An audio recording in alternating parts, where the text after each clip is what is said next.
Hello everyone, and welcome to Hopeful Moments 1. Today, we'll be diving into a family dilemma where the main character, a 19-year-old male, discovers that his brother-in-law, a 26-year-old male, believes he is secretly in love with him, despite this being completely untrue.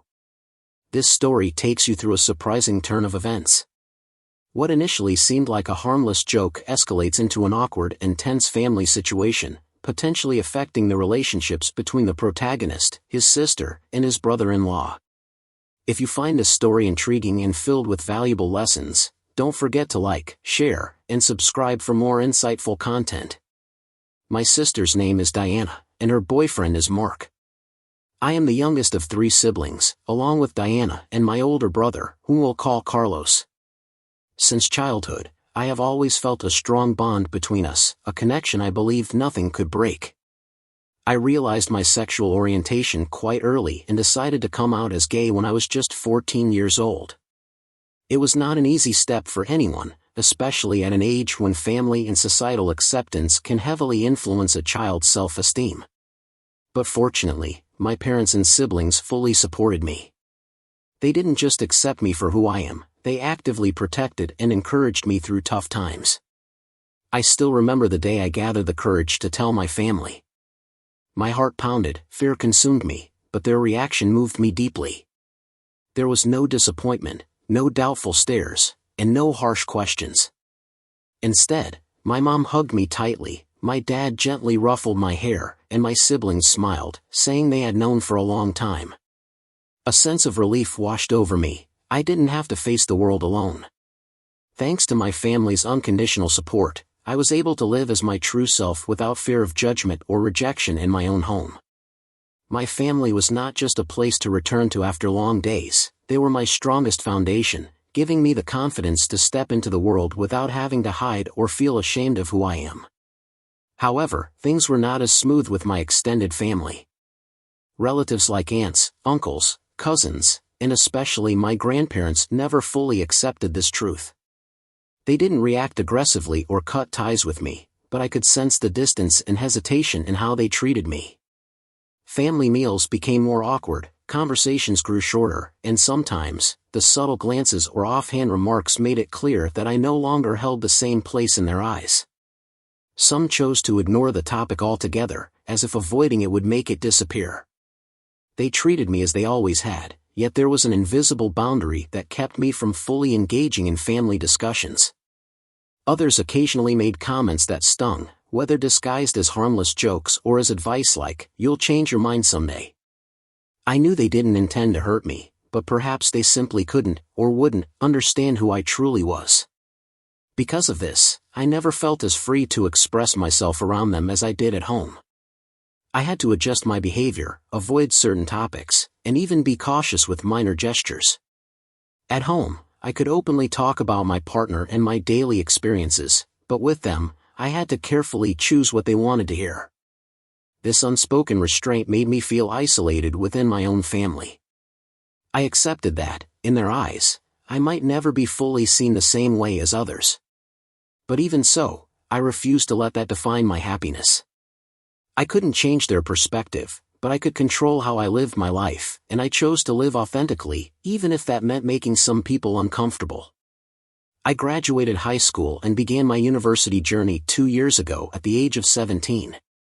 It wasn't just a major milestone, it was a turning point that marked my transition from the familiar environment of high school to an entirely new world. In high school, I had the safety net of family, teachers, and close friends. Now, I had to learn independence, make my own decisions, and take full responsibility for my choices.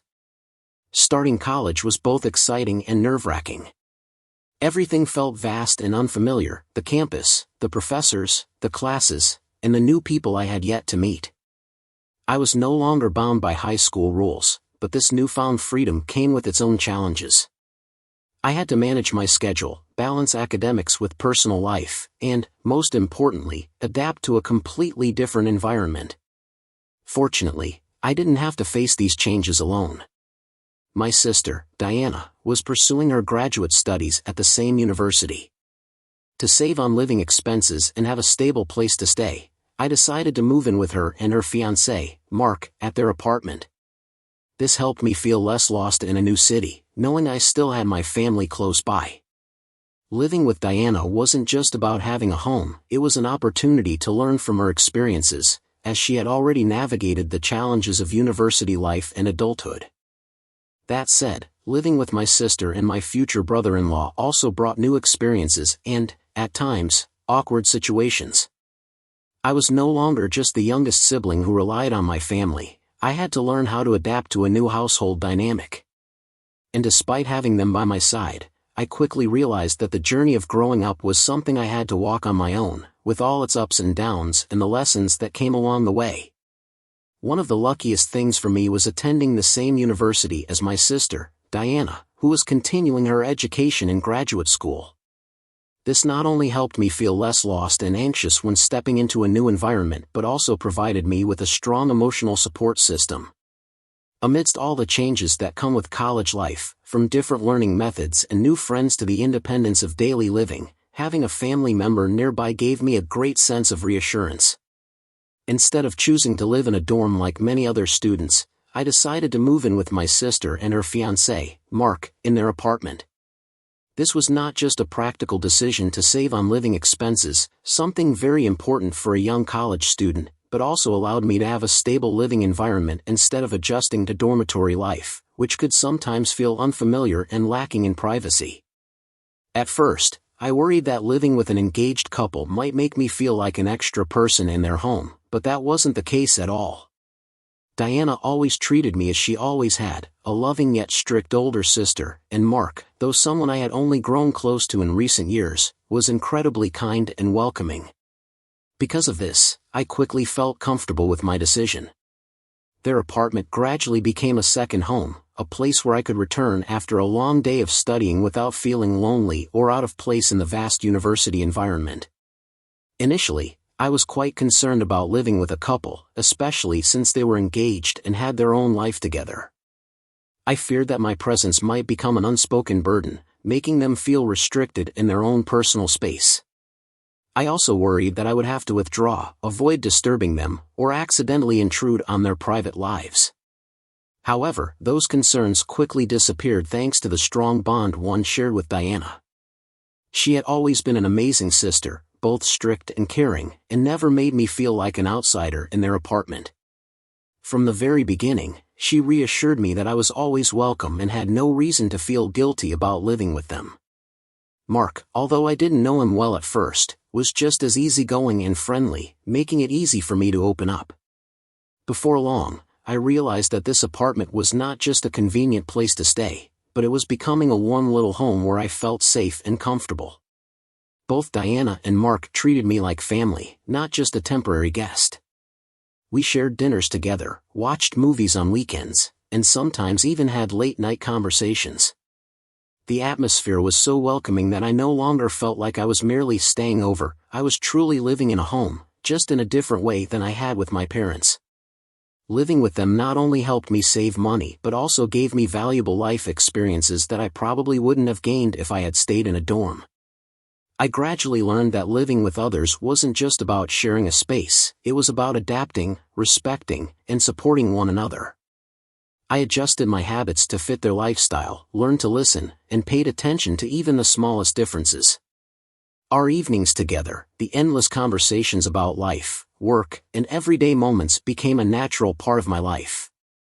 I not only learned to balance my studies with my personal life but also gained a deeper understanding of what family truly means. Not just blood relations, but care, support, and companionship despite changing circumstances. I once thought that choosing to live with them was one of the best decisions I had made, providing me with stability and wonderful memories. But little did I know that this very decision would lead to a strange misunderstanding, one I had never imagined, and one that would completely change the way I saw Mark. Mark had always been a kind, thoughtful, and gentle man.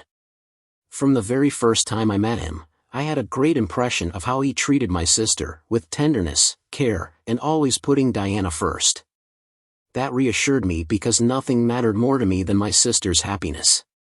Over time, Mark's warmth and sincerity only strengthened my belief that my sister had found an ideal life partner. He wasn't just Diana's fiancé, he gradually became a brother-in-law I could trust and talk to comfortably. Mark always treated me in a friendly and open manner, never distant or overly formal. He often asked about my studies, sometimes even giving me helpful advice about college life, making me feel like I had gained an older brother in the family. I never once felt that there was anything unusual about his behavior. On the contrary, I was even grateful that he made me feel welcomed while living with them. But perhaps, it was because of his friendliness that I didn't notice some strange signals from the beginning. And I never expected that the good impressions I had of Mark would soon be put to the test in a way I could never have imagined. My siblings and I had always shared a close bond, and that didn't change even after I moved in with Diana. Living with her and Mark gave me even more opportunities to connect with them, which is why I often joined them and their group of friends for outings. There was no awkwardness or distance between us, everything felt natural, as if I were living in a small, tight-knit family. The semester had just ended, and this weekend, we were all returning home to our parents' house to relax and enjoy some family time. That evening, the whole family gathered for a big dinner, where everyone caught up and shared stories from the time we had spent apart. The atmosphere was warm and joyful at first, but then Mark started making jokes that left me feeling confused. One of the luckiest things for me is attending the same university as my sister, Diana, who is continuing her education at the graduate level. This not only helped me feel less lost and anxious when stepping into a new environment, but it also gave me a strong source of emotional support. Amidst all the changes in university life, new study methods, new friends, and newfound independence in daily life, having a family member by my side made me feel much more at ease. Instead of choosing to live in a dormitory like many other students, I decided to live with my sister and her fiancé, Mark, in their apartment.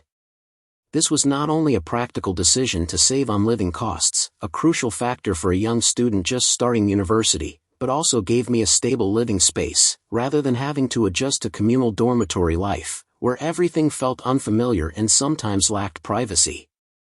At first, I was worried that living with an engaged couple might make me feel like an extra person in their home, but that wasn't the case at all. Diana has always treated me the same as before, a sister who is both strict and loving, while Mark, whom I only truly got to know in recent years, turned out to be very kind and friendly. Thanks to that, I quickly felt comfortable with my decision. Their apartment gradually became a second home, a place where I could return after a long day of studying without feeling lonely or lost in the vast university world. Initially, I was quite anxious about living with a couple, especially since they were engaged and had their own life together.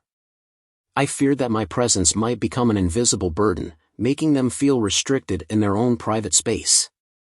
I also worried that I would have to constantly hold myself back, trying not to disturb them or inadvertently intrude on their life together.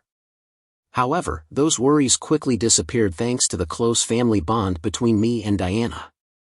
She has always been a wonderful sister, both strict and full of love, and never made me feel like an outsider in their home. From the very beginning, she assured me that I was always welcome and didn't need to feel guilty about living with them. Mark, even though I didn't know him well at first, also showed his ease and friendliness, allowing me to open up quickly. Before long, I realized that this apartment wasn't just a convenient place to stay, it gradually became a small home, a place where I felt safe and familiar. Both Diana and Mark treated me like family, not just as a temporary guest. We shared dinners together, watched movies on weekends, and sometimes had late-night conversations. The atmosphere was so comfortable that I no longer felt like I was staying over. Instead, I was living in a real family, just in a different way from when I lived with my parents. Living with them not only helped me save on living expenses but also gave me valuable experiences that I might not have gained if I lived alone in a dormitory. I gradually understood that living with others wasn't just about sharing space, it was about learning to adapt, respect, and support one another. I learned to adjust my habits to fit their routines, to listen, and to understand even the smallest differences. Evenings spent together, endless conversations about life, work, and little daily things became a familiar part of my life. I didn't just learn to balance studying and personal life, I also gained a deeper understanding of what family truly means, not just limited to blood relations but also about care, sharing, and companionship despite changing circumstances. I once thought that choosing to live with them was one of my best decisions, something that brought me stability and beautiful memories. But I never imagined that it would become the source of a strange misunderstanding, one I never saw coming, and one that would completely change the way I looked at Mark. Mark has always been a kind, thoughtful, and pleasant man. From the first time I met him, I had a good impression of how he treated my sister, gentle, caring, and always putting Diana first. That reassured me because nothing was more important to me than my sister's happiness. Over time, Mark's friendliness and sincerity only reinforced my belief that my sister had found an ideal life partner. He wasn't just Diana's fiancé, he gradually became a brother-in-law I could trust and talk to comfortably. Mark always treated me in a warm, open manner, never distant or overly formal. He often asked about my studies, sometimes even giving useful advice about college life, making me feel like I had an older brother in the family. I never felt anything unusual about the way he behaved. On the contrary, I was even grateful that he always made me feel welcome in their home. But perhaps, because of that friendliness, I didn't notice some strange signals early on. And I never imagined that my positive impression of Mark would soon be challenged in a way I never expected. My siblings and I have always had a close bond, and that didn't change even when I moved in with Diana. Living with my sister and Mark allowed me to connect with them even more, so I often joined their outings with their group of friends. There was no awkwardness or distance between us, everything felt natural, as if I was living in a little extended family. The semester had just ended, and this weekend, we all returned home to our parents' house to relax and enjoy some family time. That evening, our family hosted a big dinner, gathering around to share stories from our time apart. At first, the atmosphere was warm and joyful, but then Mark started making jokes that made me uncomfortable. He kept teasing me about liking older men, probably because my boyfriend is 23 years old. Not only that, but Mark also joked that he would have to keep me away from him and his friends. At first, I thought it was just harmless teasing, but when he kept repeating the same topic, I started to feel weird. Not just me, my siblings also noticed it. We began directly questioning Mark about what he meant, trying to understand what was going through his mind. Eventually, after being pressed for answers, he finally went silent and dropped the subject. That was last night. At the time, I simply thought Mark had gone too far with his jokes, but I never expected that what he said would only be the beginning of an even more awkward situation. This morning, my parents and siblings went hiking, a family tradition we always do whenever possible, thanks to our home being near a vast forest.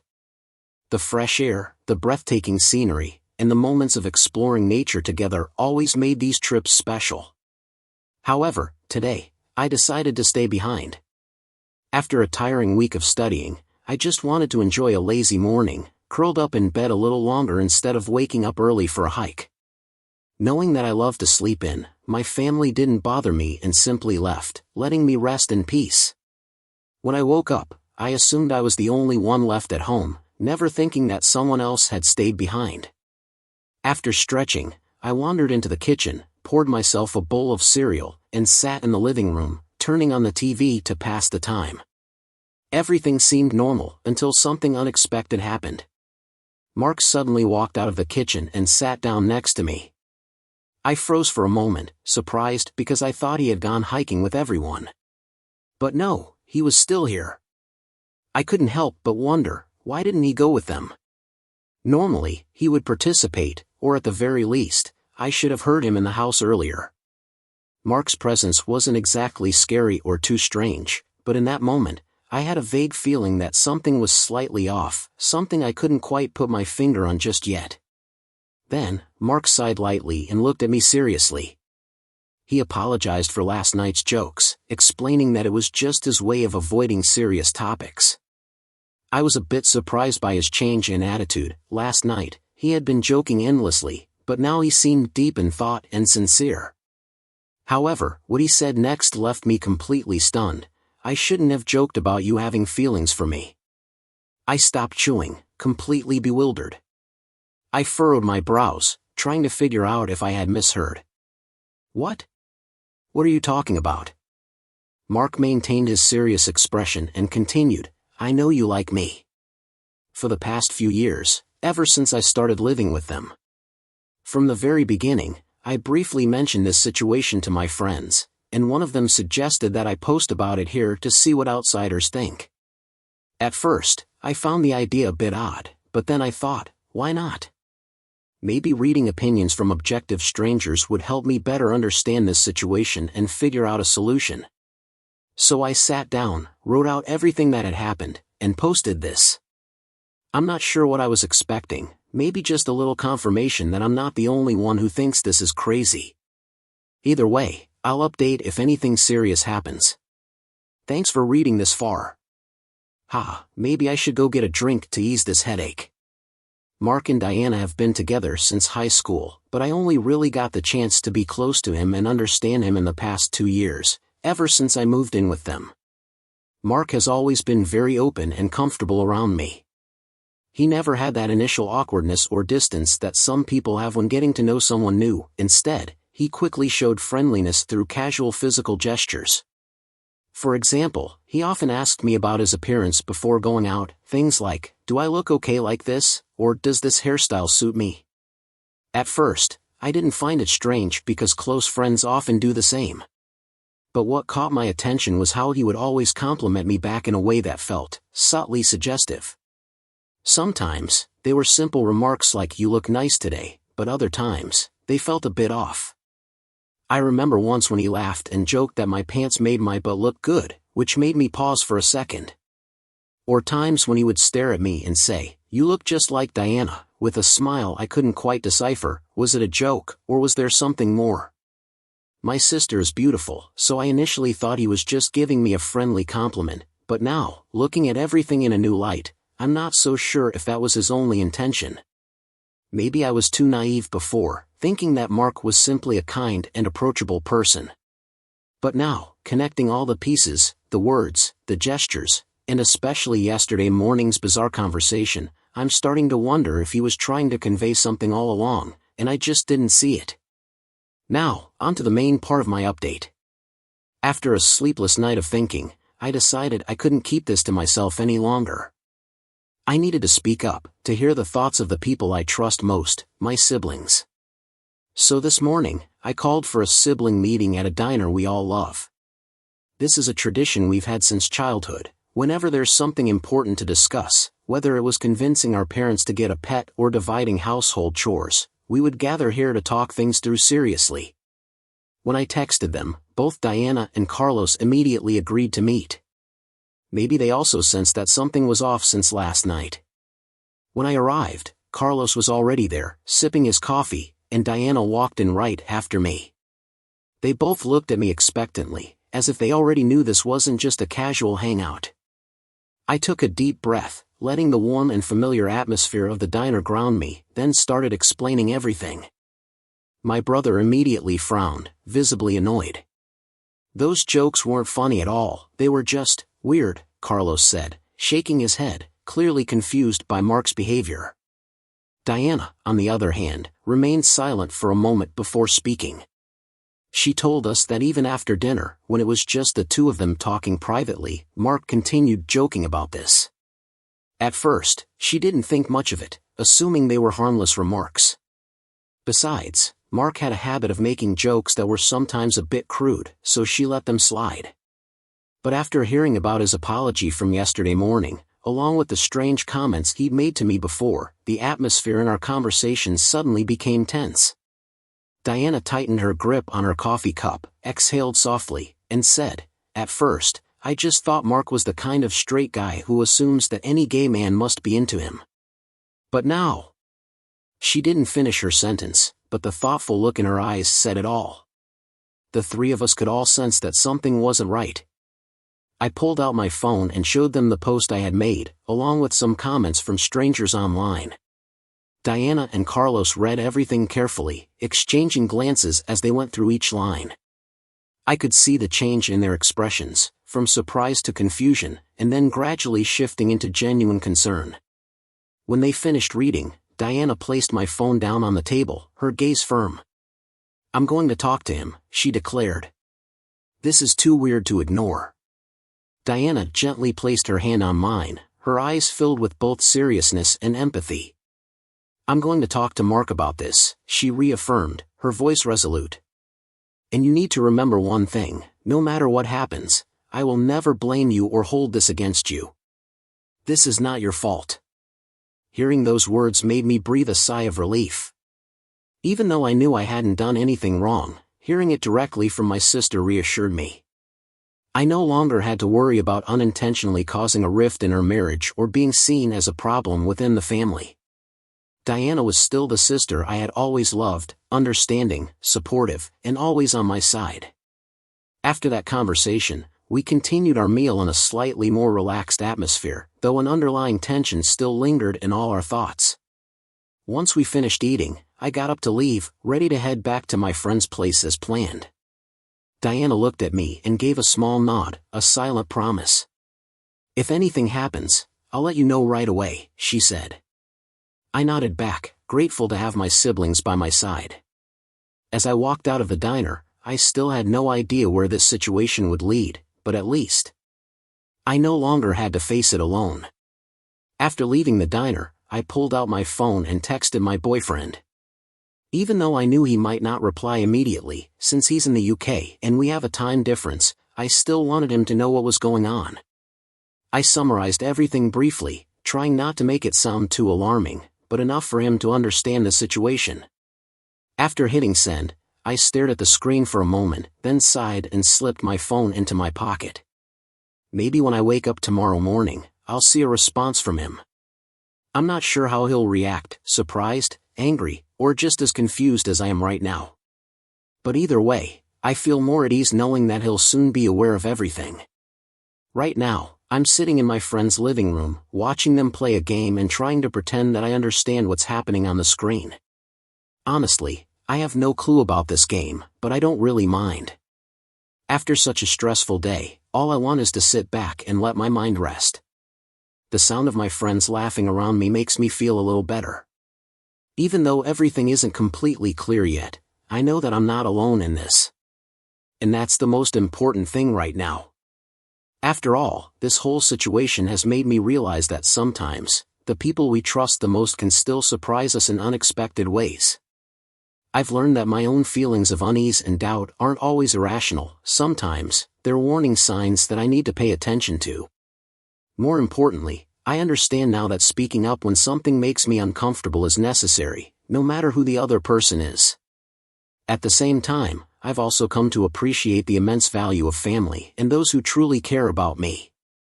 Thanks to my siblings, who are always willing to listen and support me, I don't feel alone in this situation. Life may put us in difficult positions or challenge our trust, but what matters most is staying true to ourselves, protecting our boundaries, and cherishing the people who genuinely stand by our side. In life, things don't always go the way we expect. There will be times when you face misunderstandings, uncomfortable situations, or even doubt from others. But the most important thing is to trust in your own feelings and values. If something makes you uncomfortable, don't hesitate to speak up or seek support from those you trust. Remember, you don't need to prove yourself to people who don't truly understand or respect you. Save your energy for relationships that bring you safety and positivity, because, in the end, your peace and happiness are what matter most.